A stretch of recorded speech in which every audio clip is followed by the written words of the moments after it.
Life is so much more than what is just above the surface. In a handful of nutrient-rich soil, there are more organisms than humans on the planet. The importance of this life is sometimes overlooked in the agricultural industry.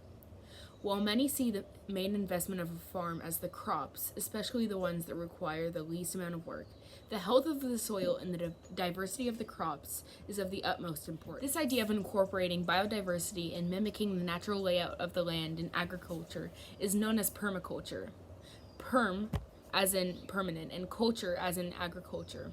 Instead of having seasonal monocrops that destroy soil and requires the use of harmful pesticides, an Australian ecologist named Bill Mollison created the modern concept of permaculture by observing natural cycles and flow around him.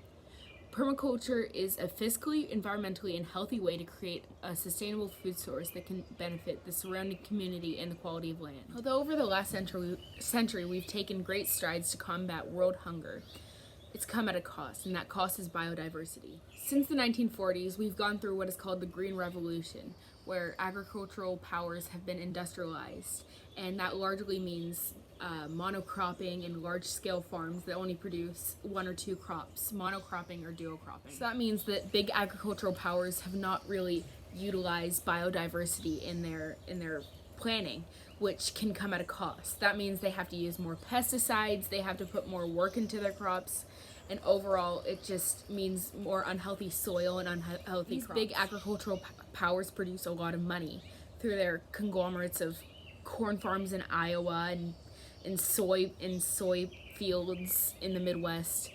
They produce a lot of money, but ultimately they aren't investing in biodiversity. And biodiversity can reduce vulnerability to a variety of threats and can take advantage of the unique nature of the environment in which it resides, according to permaculture principles. It can really help strengthen the overall community in your land, and it can make it so you don't have to put in as much work with pesticides or pruning, or it takes care of itself. Biodiversity can also increase the resilience of a farm. Let's say that you own a monocrop farm for corn in Iowa, which is very common, and a disease floods in that year and kills 3/4 of your crops. That means that you're only left with 1/4 of what your profits would have been. You would take a major loss.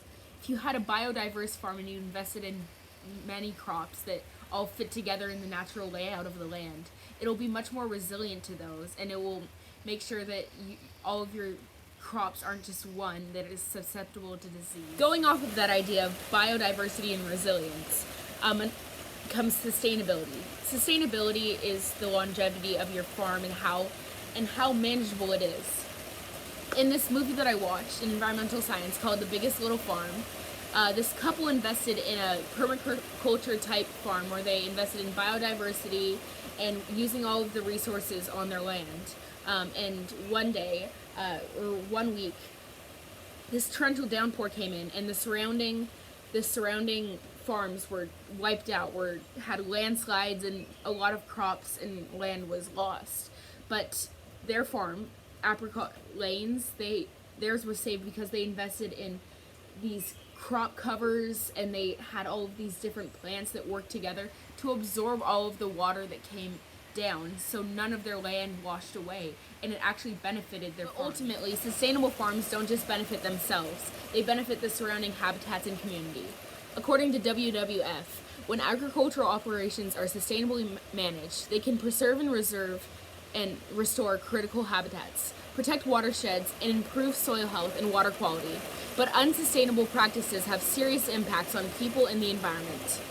So that means that if somebody is raising a monocrop farm, that isn't benefiting over the surrounding habitats and ecological reserves. They're just taking that land and using that to produce cash crops like corn and soy. Because permaculture is the combination of harmonious human and wildlife together that benefit each other, it makes sense that it would mimic the regular natural habitat. It takes into account the water harvesting, the sunlight, the wind, every ecological component, and make sure that the land is best suited to that specific habitat. According to Bill Mollison, the creator of the modern concept of permaculture, He describes it as the conscious design and maintenance of agriculturally productive systems, which have the diversity, stability, and resilience of natural ecosystems. It is the harmonious integration of the landscape with people, providing their food, energy, shelter, and other materials and non-material needs in a sustainable way. Sustainable is the bottom line of permaculture. Because it mimics the surroundings of the land, the natural layout, it's inherently sustainable. I would also like to argue that the sustainability of permaculture farms is an ethically moral way to produce agriculture, because, well, in my ethics at least, for the 7 Catholic principles, stewardship to the earth is one of them, and I think that permaculture is really an ethically good way to achieve this, because you're keeping with the natural layout of the earth and you're making sure that you don't destroy the land that you're harvesting from. You're taking care of it. Another benefit to permaculture is it keeps the energy in the system going around, so outside sources, humans and farmers, don't have to put as much energy into it.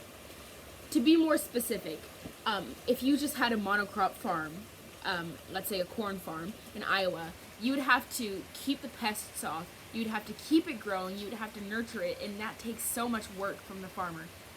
In a permaculture system, every part of that system feeds into each other. Let's say that a part of it was having ladybugs, and those ladybugs would eat aphids off of the pea plants in your permaculture farm. And different part, the chickens would eat the ladybugs. Each part is feeding into each other, and it makes for less work for farmers. According to the UC Davis page for agricultural sustainability, every stage of the food system, production, processing, distribution, retail preparation, and waste handling, has greenhouse gas emissions associated with it. Developing a sustainable food system requires a cradle-to-grave accountability for benefits and impacts all along the food supply chain. And that's what permaculture does. It takes care of every single step on that production for food and for any other export from farms. Investing in permaculture upfront is ultimately beneficial. According to the Oregon State website for permaculture, the imperative is to take excess wealth and use it to help others, and invest it in restoring the natural capital of the Earth's ecosystems. And that's what permaculture does.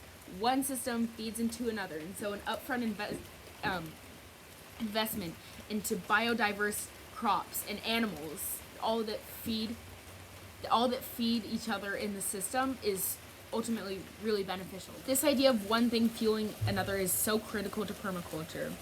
And according to the modern farmer, any system that provides for its own energy needs is inherently sustainable. This concept can be extended beyond things like biofuels and solar power to what permaculturists call inputs like food or fertilizer. Again, the poop from like chickens or other herbivores on your farm can become plant food, and the food feeds the animals, and it's just a cycle which is sustainable. While many farmers see the investment into permaculture as extraneous and not needed, it's actually a much better investment up front than to have to produce monocrop after monocrop that ultimately destroys the soil. According to Oregon State, permaculture enriches the soil, requires less work, and benefits the land.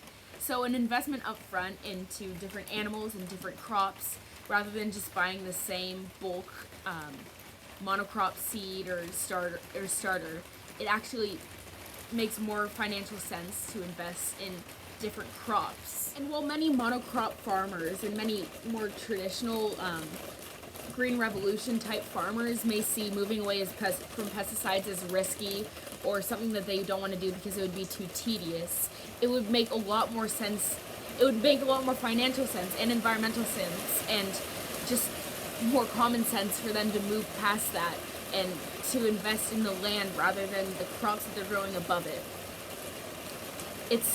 It's just a better financial and environmental investment to invest into permaculture. In conclusion, the National Wildlife Federation predicts that 1/3 of all species in the U.S. are at risk for extinction. What's killing them is the industrial agriculture industry and housing. We need to rethink of what we see as beautiful.